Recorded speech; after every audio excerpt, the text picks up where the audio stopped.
ಬಂದಿದೆ, king of cup ಬಂದಿದೆ. ನಮ್ಮ ಲವ್ ಲೈಫ್ ವಿಚಾರದಲ್ಲಿ ಬ್ಯಾಲೆನ್ಸ್ ಅನ್ನ ಮಾಡಬೇಕು ಅನ್ನುವಂತಹ ಆಲೋಚನೆಯಲ್ಲಿರುವಂತಹದ್ದು ನಿಮಗೆ ರೆಪ್ರೆಸೆಂಟ್ ಆಗ್ತಾ ಇದೆ. ಎಮೋಷನಲ್ ಆಗಿ ನೀವು ತುಂಬಾ ಯೋಚನೆಯನ್ನ ಮಾಡ್ತಾ ಇರುವಂತಹದ್ದು, ಒಂದು ಬ್ಯಾಲೆನ್ಸ್ ಇರಬೇಕು, ಒಂದು ರೀತಿಯ ಸ್ಟೇಬಲ್ ಆಗಿರ್ಬೇಕು ನನ್ನ ಲವ್ ಲೈಫು ಅನ್ನುವಂತಹ ಆಲೋಚನೆಯನ್ನ ಮಾಡ್ತಾ ಇರುವಂತಹದ್ದು ರೆಪ್ರೆಸೆಂಟ್ ಆಗ್ತಾ ಇದೆ. ರೀಡಿಂಗ್ ಅನ್ನ ಶುರು ಮಾಡೋಣ. ಓಕೆ, ಇನ್ ಪಾಸ್ಟ್ ಅಲ್ಲಿ ನಾನು ಇವಾಗ ರೀಡಿಂಗ್ ಅನ್ನ ತಗೋತಾ ಇರೋದು ಯಾವ್ದು ಗೊತ್ತಾ? ಸೊ ಪಾಸ್ಟ್ ನ ಬಗ್ಗೆ ಮತ್ತೆ ನಿಮ್ಮ ಲವ್ ಲೈಫಿನ ಪಾಸ್ಟ್ ನ ಬಗ್ಗೆ, ಅಟ್ ಪ್ರೆಸೆಂಟಿನ ಬಗ್ಗೆ, ಹಾಗೇನೆ ಇಮಿಡಿಯೇಟ್ ಫ್ಯೂಚರಿನ ಬಗ್ಗೆ ನಾನು ರೀಡಿಂಗ್ ಅನ್ನ ತಗೋತಾ ಇರೋದು. ಓಕೆನಾ? So bottom of the duck ಅಲ್ಲಿ ಏನಿತ್ತು? So bottom of the duck ನಿಮ್ಗೆ ಏನ್ ಬಂದಿತ್ತು? ಭಾವನಾತ್ಮಕವಾಗಿ ಯೋಚನೆ ಮಾಡುವಂತಹದ್ದು, ಒಂದು ರೀತಿಯ ಸ್ಟೇಬಲ್ ಆಗಿ ಇರಬೇಕು, ಬ್ಯಾಲೆನ್ಸ್ ಅನ್ನ ಮಾಡಬೇಕು ನಮ್ಮ ಲವ್ ಲೈಫಿನಲ್ಲಿ ಅನ್ನುವಂತಹ ಆಲೋಚನೆಯನ್ನ ಮಾಡ್ತಾ ಇರುವಂತಹದ್ದು ಕಿಂಗ್ ಆಫ್ ಕಪ್ಸ್ ನಿಮ್ಮ ಬಾಟಮ್ ಆಫ್ ದ ಡಕ್ ಅಲ್ಲಿ ಬಂದಿತ್ತು. ಅಂದ್ರೆ ನಿಮ್ಮ ಪಾಸ್ಟ್ ನಲ್ಲಿ ಏನಾಗಿತ್ತು?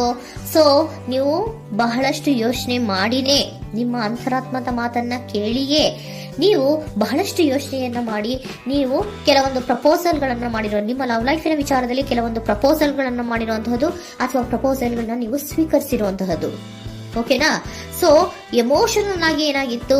ನೀವಿಬ್ರು ಸಮಾಧಾನವಾಗಿ ಇದ್ರಿ, ಸಾಮರಸ್ಯದಿಂದ ಇರ್ತಿತ್ತು, ಮತ್ತೆ ಲವ್ ಲೈಫಿನ ವಿಚಾರದಲ್ಲಿ ಒಂದು ಫುಲ್ಫಿಲ್ಮೆಂಟ್ ಇರ್ತಿತ್ತು.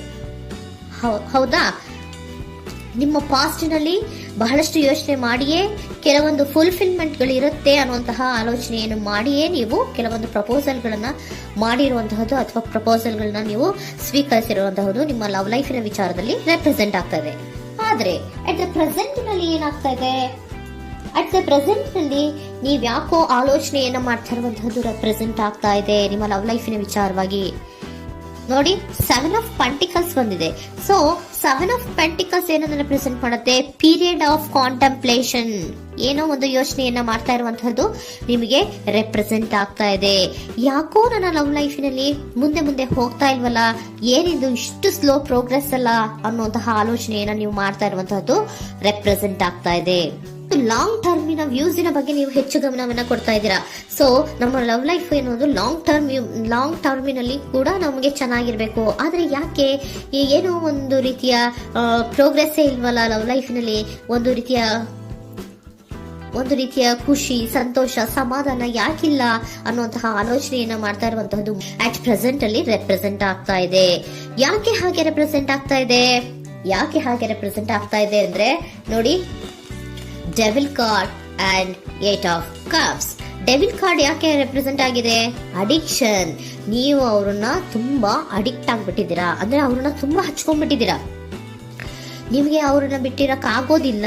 ಸೊ ನೀವು ಅವ್ರಿಗೆ ಅವಲಂಬನೆ ಆಗಿರುವಂತಹದ್ದು, ನಿಮ್ಮ ಲವ್ ಲೈಫಿನ ವಿಚಾರದಲ್ಲಿ ನಿಮ್ಮ ಪರ್ಸನ್ಗೆ ನೀವು ತುಂಬಾ ಅಡಿಕ್ಟ್ ಆಗಿರುವಂತಹದ್ದು, ತುಂಬಾ ಪ್ರೀತಿಸುವಂತಹದ್ದು, ಒಂದು ನಿಮಿಷನೂ ಕೂಡ ಬಿಟ್ಟಿರೋದಿಲ್ವೇನೋ ಅನ್ನುವಂತಹ ರೀತಿಯಲ್ಲಿ ನೀವು ತುಂಬಾ ಅಡಿಕ್ಟ್ ಆಗಿರುವಂತಹದ್ದು ರೆಪ್ರೆಸೆಂಟ್ ಆಗ್ತಾ ಇದೆ.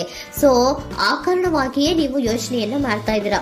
ಸೊ ಯಾವುದೇ ಲವ್ ಲೈಫಿನಲ್ಲಿ ಯಾವುದೇ ರೀತಿಯ ಮುಂದುವರಿಕೆ ಕಾಣ್ತಾ ಇಲ್ವಲ್ಲ, ಏನಾಗ್ಬೋದು, ಏನಾದ್ರೂ ನಾನು ಪ್ರೀತಿಯನ್ನ ಬಿಟ್ಟು ಮುಂದೆ ಹೋಗ್ಬೇಕಾಗುತ್ತಾ ಬೇಜಾರಿನಲ್ಲಿ ಅನ್ನುವಂತಹ ಆಲೋಚನೆಯನ್ನ ಮಾಡ್ತಾ ಇರುವಂತಹದ್ದು ಅಟ್ ಪ್ರೆಸೆಂಟಿನಲ್ಲಿ ರೆಪ್ರೆಸೆಂಟ್ ಆಗ್ತಾ ಇದೆ. ಯಾಕಂದ್ರೆ ಯಾವುದೇ ರೀತಿಯ ಮುಂದುವರಿಕೆಗಳು ಇಲ್ಲ. ಸೊ ನಿಮ್ಮಲ್ಲಿ ಏನಿದೆ? ಕೆಲವೊಂದು ರೀತಿಯ ಸ್ಟಾಗ್ನೇಷನ್ ಅಲ್ಲಿ ಇದೆ, ಅಸಮಾಧಾನಗಳಿದೆ, ಭಿನ್ನಾಭಿಪ್ರಾಯಗಳಿದೆ. ಯಾವುದೇ ರೀತಿಯ ಲವ್ ಲೈಫ್ ನಲ್ಲಿ ಒಂದು ರೀತಿಯ ಖುಷಿ ಅನ್ನೋದು ಅಟ್ ಪ್ರೆಸೆಂಟ್ ಅಲ್ಲಿ ನಿಮ್ಗೆ ಕಾಣ್ತಾ ಇಲ್ಲ. ಆದ್ರೆ ಯೋಚನೆ ಅಂತೂ ಮಾಡ್ತಾ ಇದ್ದೀರಾ. ಅಡಿಕ್ಷನ್ಸ್ ಇದೆ ಅಲ್ವಾ? So devil card represented by addictions ಅನ್ನ ರೆಪ್ರೆಸೆಂಟ್ ಮಾಡೋದ್ರಿಂದ ಅಟ್ ಪ್ರೆಸೆಂಟಿನಲ್ಲಿ ನೀವು ಯಾಕೋ ಲವ್ ಲೈಫಿನ ವಿಚಾರದಲ್ಲಿ ಸಮಾಧಾನದಿಂದ ಇರುವಂತಹದ್ದೇನು ರೆಪ್ರೆಸೆಂಟ್ ಆಗ್ತಾ ಇಲ್ಲ. ಸೊ ಏನಾಗುತ್ತೋ, ಇದು ಹಿಂಗೆ ಆಗ್ತಾ ಇದ್ರೆ ಏನಾಗುತ್ತೋ, ಇದೇನ್ ವಿತ್ಡ್ರಾ ಆಗ್ಬಿಡುತ್ತಾ, ನನ್ನನ್ನು ಬಿಟ್ಕೊಡ್ತಾರ ಅನ್ನುವಂತಹ ಆಲೋಚನೆಯನ್ನ ಕೂಡ ಕೆಲವೊಬ್ರು ಮಾಡ್ತಾ ಇರುವಂತಹದ್ದು ರೆಪ್ರೆಸೆಂಟ್ ಆಗ್ತಾ ಇದೆ. Next, in the near future ಅಲ್ಲಿ ಅಥವಾ ಇಮಿಡಿಯೇಟ್ ಫ್ಯೂಚರ್, ಇದು 1 ಮಂತಿನ ರೀಡಿಂಗ್ ಅಷ್ಟೇ, ಇನ್ನು ಲೈಫ್ ಲಾಂಗ್ ಇನ ರೀಡಿಂಗ್ ಅಲ್ಲ. ಓಕೆನಾ? ಜಸ್ಟ್ 1 ಮಂತಿನ ರೀಡಿಂಗ್ ಅಷ್ಟೇ. ನೆಕ್ಸ್ಟ್ ಬಂದಿರುವಂತಹದ್ದು ಯಾವುದು? 8 ಆಫ್ ಪೆಂಟಿಕಲ್ಸ್ ಬಂದಿದೆ. ಸೊ 8 ಆಫ್ ಪೆಂಟಿಕಲ್ಸ್ ಏನ್ ಮಾಡ್ಬೇಕಿತ್ತು? ನೀವು ಈ ಅಡಿಕ್ಷನ್ಸ್ ಅನ್ನ ಬಿಟ್ಟು, ಯೋಚನೆಯನ್ನ ಬಿಟ್ಟು, ಏನಕ್ಕೆ ಅಸಮಾಧಾನ ಆಗ್ತಾ ಇದೆ ಅನ್ನೋದನ್ನೆಲ್ಲ ಬಿಟ್ಬಿಟ್ಟು ನೀವು ಫೋಕಸ್ ಅನ್ನ ಮಾಡುವಂತಹದ್ದು ರೆಪ್ರೆಸೆಂಟ್ ಆಗ್ತಾ ಇದೆ. ಸೊ ಏನ್ ಫೋಕಸ್ ಮಾಡುವಂತಹದ್ದು? ಏನಾಗಿದೆ ನನ್ನ ಲವ್ ಲೈಫಿನ ವಿಚಾರದಲ್ಲಿ? ಎಲ್ಲ ಚೆನ್ನಾಗೇ ಇತ್ತಲ್ಲ ನೋಡಿ, ಪಾಸ್ಟ್ ನಲ್ಲಿ ನಿಮಗೆ ಚೆನ್ನಾಗೇ ಇತ್ತಲ್ಲ, ಯೋಚನೆ ಮಾಡಿನೇ ತಾನೇ ನೀವು ಲವ್ ಲೈಫಿನಲ್ಲಿ ಪ್ರಪೋಸಲ್ಗಳನ್ನ ಸ್ವೀಕರಿಸಿದ್ದು, ಮತ್ತೆ ಅಲ್ಲಿ ಫುಲ್ಫಿಲ್ಮೆಂಟ್ ಇರುತ್ತೆ ಅಂತ ತಾನೇ ನೀವು ಸಮಾಧಾನವಾಗಿ ಪ್ರಪೋಸಲ್ಗಳನ್ನ ಸ್ವೀಕಾರ ಮಾಡಿದ್ದು. ಆದ್ರೆ ಪ್ರೆಸೆಂಟಿನಲ್ಲಿ ಕೆಲವೊಂದು ರೀತಿಯ ಭಿನ್ನಾಭಿಪ್ರಾಯಗಳು, ಕೆಲವೊಂದು ರೀತಿಯ ಅಡಿಕ್ಷನ್ಗಳು, ಕೆಲವೊಂದು ರೀತಿಯ ಯೋಚನೆಯನ್ನು ಮಾಡ್ತಾ ಇರುವಂತಹದ್ದು ರೆಪ್ರೆಸೆಂಟ್ ಆಗ್ತಾ ಇದೆ. ಅಟ್ ಪ್ರೆಸೆಂಟಿನಲ್ಲಿ ನೀವೇನು ಸಮಾಧಾನವಾಗಿ ಲವ್ ಲೈಫಿನಲ್ಲಿ ಇಲ್ಲದೆ ಇರುವಂತಹದ್ದು ರೆಪ್ರೆಸೆಂಟ್ ಆಗ್ತಾ ಇದೆ. ಆದ್ರೆ ಇಮಿಡಿಯೇಟ್ ಫ್ಯೂಚರಿನಲ್ಲಿ ಏನಾಗ್ತಾ ಇದೆ, 8 ಆಫ್ ಪೆಂಟಿಕಲ್ಸ್ ಬಂದಿದೆ. ಸೊ 8 ಆಫ್ ಪೆಂಟಿಕಲ್ಸ್ ಏನನ್ನ ರೆಪ್ರೆಸೆಂಟ್ ಮಾಡುತ್ತೆ? ಓಕೆ, ನೀವೇನ್ ಮಾಡ್ತಾ ಇದ್ದೀರಾ, ಬಹಳಷ್ಟು ಫೋಕಸ್ ಅನ್ನ ನಿಮ್ಮ ಲವ್ ಲೈಫಿನ ವಿಚಾರದಲ್ಲಿ ಮಾಡ್ತಾ ಇರುವಂತಹದ್ದು. ಏನ್ ಮಾಡ್ಬೇಕು, ಯಾಕಿಷ್ಟು ಭಿನ್ನಾಭಿಪ್ರಾಯಗಳು ಬರ್ತಾ ಇದೆ ಅನ್ನೋದ್ರ ಬಗ್ಗೆ ನೀವು ಯೋಚನೆಯನ್ನ ಮಾಡ್ತಾ ಇರುವಂತಹದ್ದು ರೆಪ್ರೆಸೆಂಟ್ ಆಗ್ತಾ ಇದೆ. ನೋಡಿ, ಅದರ ಬಗ್ಗೆ ಹಾರ್ಡ್ ವರ್ಕ್ ಅನ್ನ, ಲವ್ ಲೈಫ್ ನ ವಿಚಾರವಾಗಿ ಸ್ವಲ್ಪ ಹಾರ್ಡ್ ವರ್ಕ್ ಅನ್ನ ಮಾಡ್ತಾ ಇರುವಂತಹದ್ದು ರೆಪ್ರೆಸೆಂಟ್ ಆಗ್ತಾ ಇದೆ. ಸೊ ಬಹಳಷ್ಟು ಕಮಿಟ್ಮೆಂಟ್ ಅನ್ನ ಇಟ್ಕೊಂಡು ಇದನ್ನ ನಾನು ಸರಿ ಮಾಡ್ಕೊಳ್ಳೇಬೇಕು ಅನ್ನುವಂತಹ ಆಲೋಚನೆಯನ್ನ ಮಾಡ್ತಾ ಇರುವಂತದ್ದು. ಸರಿ ಆಗ್ಲೇಬೇಕು, ಈ ಎಲ್ಲಾ ರೀತಿಯ ಅಸಮಾಧಾನಗಳಿಂದ ನಾನು ಆಚೆ ಬರಬೇಕು, ಸಮಾಧಾನವಾಗಿರ್ಬೇಕು, ಬ್ಯಾಲೆನ್ಸ್ ಅನ್ನ ಮಾಡಬೇಕು ಅನ್ನೋದನ್ನ ನೀವು ಇಟ್ಕೊಂಡು ನೀವು ಹಾರ್ಡ್ ವರ್ಕ್ ಅನ್ನ ನಿಮ್ ಲವ್ ಲೈಫಿನ ವಿಚಾರದಲ್ಲಿ ಮಾಡ್ತಾ ಇರುವಂತದ್ದು ರೆಪ್ರೆಸೆಂಟ್ ಆಗ್ತಾ ಇದೆ. ನೆಕ್ಸ್ಟ್ ಕಾರ್ಡ್ ಕೂಡ ನಿಮ್ಗೆ ಕಿಂಗ್ ಆಫ್ ಸೋರ್ಟ್ಸ್ ಬಂದಿದೆ. ಸೊ ಕಿಂಗ್ ಆಫ್ ಸೋರ್ಟ್ಸ್ ಏನನ್ನ ರೆಪ್ರೆಸೆಂಟ್ ಮಾಡುತ್ತೆ? ಸ್ಪಷ್ಟವಾಗಿ ಥಿಂಕ್ ಅನ್ನ ಮಾಡ್ತಾ ಇದ್ದೀರಾ. ನಮ್ಮ ಲವ್ ಲೈಫಿನ ವಿಚಾರದಲ್ಲಿ ಯಾಕೆ ಅಸಮಾಧಾನ ಬರ್ತಾ ಇದೆ, ಯಾಕೆ ಭಿನ್ನಾಭಿಪ್ರಾಯ ಬರ್ತಾ ಇದೆ, ನಾನಂತೂ ಅವ್ರನ್ನ ಬಿಟ್ಟಿರಕ್ಕಾಗಲ್ಲ. ಸೊ ನಾನೇನ್ ಮಾಡ್ಬೇಕು, ಇದನ್ನೆಲ್ಲ ಕೂಡ ಬ್ಯಾಲೆನ್ಸ್ ಅನ್ನ ಮಾಡ್ಬೇಕು. ಅದಕ್ಕೆ ನಾನು ಏನ್ ಮಾಡ್ಬೇಕು, ಫೋಕಸ್ ಅನ್ನ ಮಾಡ್ಬೇಕು. ಫೋಕಸ್ ಅನ್ನ ಮಾಡಿ ಅಲ್ಲಿ ನೀವು ಕರೆಕ್ಟ್ ಆಗಿ ಕ್ಲಿಯರ್ ಥಿಂಕಿಂಗ್ ಅನ್ನ ಮಾಡಿ, ಒಂದು ಸ್ಟ್ರಾಂಗ್ ವಿಲ್ ಪವರ್ ಅನ್ನ ಇಟ್ಕೊಂಡು ನೀವು ಮೆಚ್ಯೂರ್ ಆಗಿ ಥಿಂಕ್ ಮಾಡಿ ಕೆಲವೊಂದು ರೀತಿಯ ನಿರ್ಧಾರಗಳನ್ನ ಮಾಡುವಂತಹದ್ದು ರೆಪ್ರೆಸೆಂಟ್ ಆಗ್ತದೆ. ನೋಡಿ, ಸ್ಟ್ರಾಂಗ್ ಆಗಿ ಒಂದು ವಿಲ್ ಪವರ್ ಅನ್ನ ಇಟ್ಕೊಂಡು ಫೋಕಸ್ ಅನ್ನ ಮಾಡಿ ನೀವು ನಿಮ್ಮ ಲವ್ ಲೈಫಿನ ವಿಚಾರದಲ್ಲಿ ಬಹಳಷ್ಟು ಧೈರ್ಯದಿಂದ ನಿಮ್ಮ ಲವ್ ಲೈಫಿನ ವಿಚಾರವನ್ನ ಅಥವಾ ಲವ್ ಅನ್ನ ನೀವು ಬ್ಯಾಲೆನ್ಸ್ ಅನ್ನ ಮಾಡುವಂತಹದ್ದು ರೆಪ್ರೆಸೆಂಟ್ ಆಗ್ತಾ ಇದೆ. ಈಗ ಅಟ್ ಪ್ರೆಸೆಂಟ್ ಅಲ್ಲಿ ನಿಮಗೆ ಬೇಜಾರಿರಬಹುದು, ವಿಧಾನಗಳಿರಬಹುದು, ಆದ್ರೆ ಇನ್ ನೆಕ್ಸ್ಟ್ ನಿಂದ ನಿಯರ್ ಫ್ಯೂಚರ್ ಅಲ್ಲಿ ನೀವು ಅದನ್ನ ಫೋಕಸ್ ಮಾಡುವಂತಹದ್ದು, ಅದರ ಕಡೆಗೆ ಹೆಚ್ಚು ಗಮನವನ್ನ ಕೊಡೋದು, ಕ್ಲಾರಿಟಿಯ ಥಿಂಕಿಂಗ್ ಅನ್ನ ಮಾಡುವಂತಹದ್ದು, ಕ್ಲಿಯರ್ ಆಗಿ ಥಿಂಕಿಂಗ್ ಅನ್ನ ಮಾಡೋದು, ಕ್ಲಾರಿಟಿಗೆ ಬರುವಂತಹದ್ದು, ಧೈರ್ಯವಾಗಿ ಮುಂದೆ ಹೋಗುವಂತಹದ್ದು ನಿಮ್ಗೆ ರೆಪ್ರೆಸೆಂಟ್ ಆಗ್ತಾ ಇದೆ.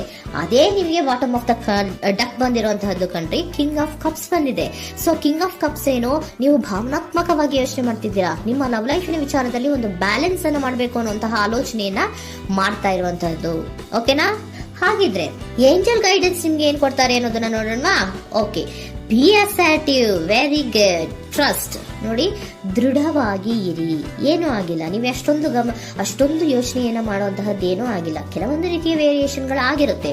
ಸೊ ವೇರಿಯೇಷನ್ಗಳಾಗಿದ್ರೂ ಕೂಡ ನೀವು ಫೋಕಸ್ ಅನ್ನ ಮಾಡ್ತೀರಾ, ಅದರಲ್ಲಿ ನಿಮ್ಗೇನು ನಷ್ಟ ಏನೂ ಆಗಲ್ಲ, ಅಥವಾ ನೀವು ಏನನ್ನೂ ಕೂಡ ಕಳ್ಕೊಂಡು ನೀವು ಆಚೆ ಬರಲ್ಲ. ಫೋಕಸ್ ಅನ್ನ ಮಾಡಿ ಕರೆಕ್ಟ್ ಆಗಿ ಕ್ಲಿಯರ್ ಥಿಂಕಿಂಗ್ ಅನ್ನ ಮಾಡಿ ನೀವು ಕರೆಕ್ಟ್ ಆಗಿ ಮಾತಾಡ್ಬಿಟ್ರೆ ನಿಮ್ಮ ಲವ್ ಲೈಫಿನಲ್ಲಿ ಬ್ಯಾಲೆನ್ಸ್ ಅನ್ನೋದು ಬಂದ್ಬಿಡುತ್ತೆ. ಓಕೆನಾ? ಬಿ ಅಸರ್ಟಿವ್, ದೃಢವಾಗಿರಿ, ಧೈರ್ಯವಾಗಿರಿ, ಟ್ರಸ್ಟ್, ನಂಬಿಕೆಯಿಂದ ಇರಿ, ಏನೂ ಆಗಲ್ಲ. ನೀವು ಅಷ್ಟೊಂದು ಅಸಮಾಧಾನ ಮಾಡ್ಕೊಂಡು ಅಷ್ಟೊಂದು ಬೇಜಾರನ್ನ ಮಾಡ್ಕೊಂಡು ಏನಾಗ್ತಿದೆಯೋ ಅಂತ ಗಾಬರಿ ಪಡುವಂತಹದ್ದೇನೂ ಆಗಿಲ್ಲ. ಸ್ವಲ್ಪ ವೇರಿಯೇಷನ್ಗಳಾಗಿದ್ರೂ ಕೂಡ ಇನ್ ನಿಯರ್ ಫ್ಯೂಚರ್ ನಲ್ಲಿ ನಿಮಗೆ ಸಮಾಧಾನ ಆಗುತ್ತೆ, ಖುಷಿ ಆಗುತ್ತೆ. ನಿಮ್ ಲವ್ ಲೈಫಿನ ವಿಚಾರದಲ್ಲಿ ಕೆಲವೊಂದು ಬ್ಯಾಲೆನ್ಸ್ಗಳನ್ನ